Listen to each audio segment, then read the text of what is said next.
This is a read aloud of Chapter 21 of Stargirl.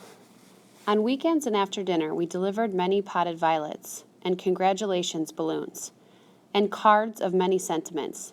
She made her own cards. She wasn't a great artist. Her people were stick figures. The girls all had triangle skirts and pigtails. You would never mistake one of her cards for a hallmark, but I have never seen cards more heartfelt. They were meaningful in the way that a school child's homemade Christmas card is meaningful. She never left her name.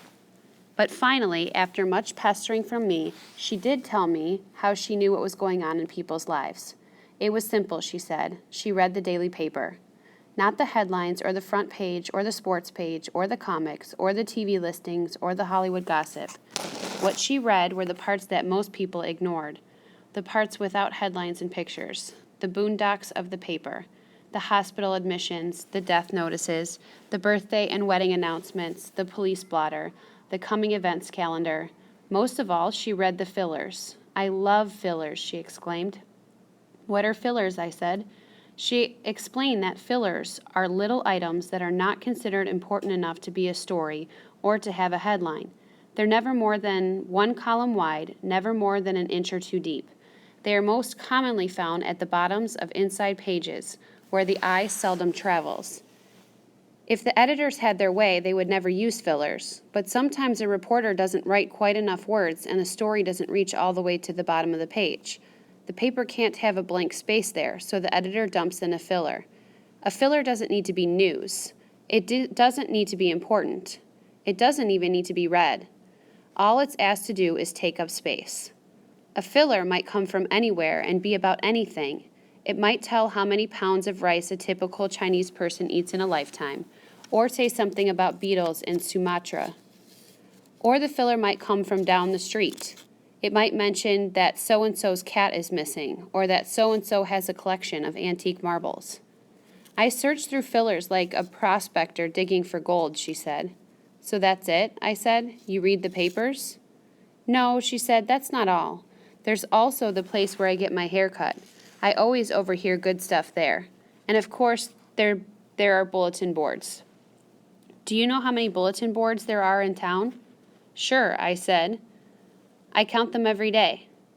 So do I, she said, not kidding. So far, I'm up to 41. Offhand, I couldn't think of one except the plywood roadrunner. What do you learn from bulletin boards? Oh, somebody just opened a business, somebody lost a dog, somebody needs a companion. Who advertises for a companion, I said. Who needs one that bad? Lonely people, she said. Old people. Just somebody to sit with them for a while. I pictured Stargirl sitting in a dark room with an old woman.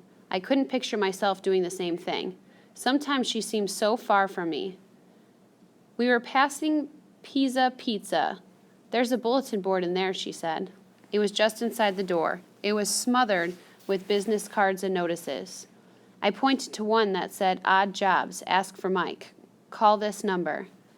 So what's that tell you, I said, with more challenge in my voice than I intended. She read it.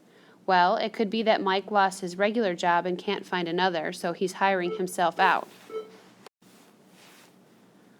Or, even if he has a regular job, it's not enough to make ends meet.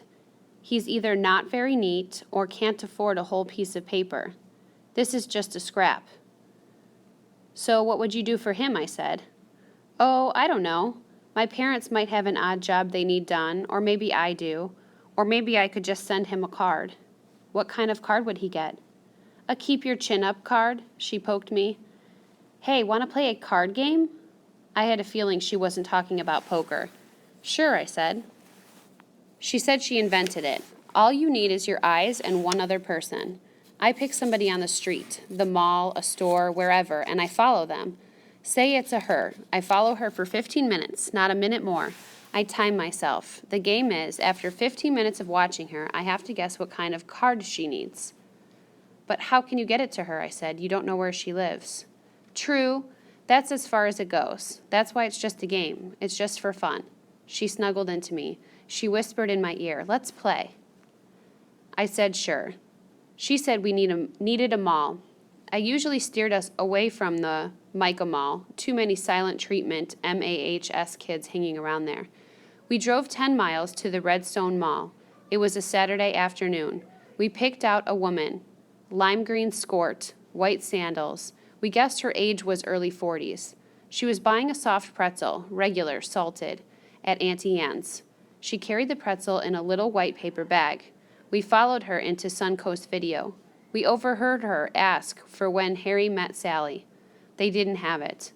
She passed Sonoma. They came back and went in. She wandered about, touching pottery with one fingertip, feeling surfaces. She stopped before the dinner plates. She lifted one with a French cafe painted on it. Van Gogh, Stargirl whispered. The lady seemed to think about the plate, even closed her eyes, holding it to her chest with both hands as if feeling vibrations. But then she put it back and walked out. On to Sears, lingerie, bedclothes.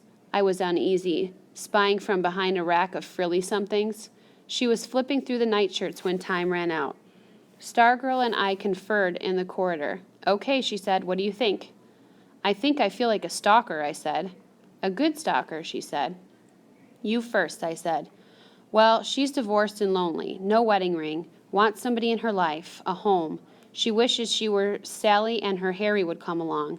She would make him dinner and snuggle with him at night. She tries to eat low-fat foods. She works for a travel agency. She took a free cruise last year, but all she met on the boat were creeps. Her name is Clarissa. She played the clarinet in high school, and her favorite soap is Irish Spring. I boggled. How did you know all that? She laughed. I don't. I'm guessing. That's what makes it fun. So what card would you send her? She put her finger to her lips. To Clarissa, I would send a while you're waiting for Harry, be good to yourself card. How about you? I would send a, I mulled over the phrasing, don't let Harry catch you flicking card. Now it was her turn to boggle. Huh? Didn't you see her picking her nose, I said, in Suncoast? Not really. I saw her hand go to her nose like she was scratching it or something. Yeah, or something. She was picking, that's what. She was quick and sneaky, a real pro. She gave me a playful shove. You're kidding. I held my hands up. I'm serious. She was standing in the front of the comedies. Her finger went in, and when it came out, there was something on it. She carried it around for a minute. And then, just as she was leaving Suncoast when she thought nobody was looking, she flicked. I didn't see where it landed. She stared at me. I raised my right hand and put my left hand over my heart. No lie. She broke out laughing so loudly I was embarrassed. She grabbed my arm with both hands to keep from collapsing. Mall walkers stared.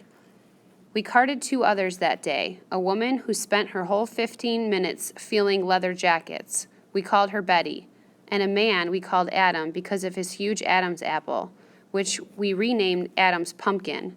No more pick and flickers.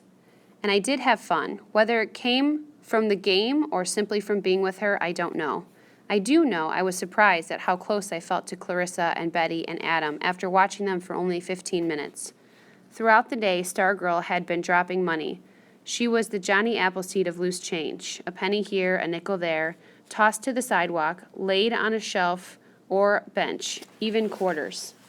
I hate change, she said. It's so jangly. Do you realize how much you must throw away in a year, I said. Did you ever see a little kid's face when he spots a penny on a sidewalk, she said. When her change purse was empty, we drove back to Micah. Along the way, she invited me to dinner at her house.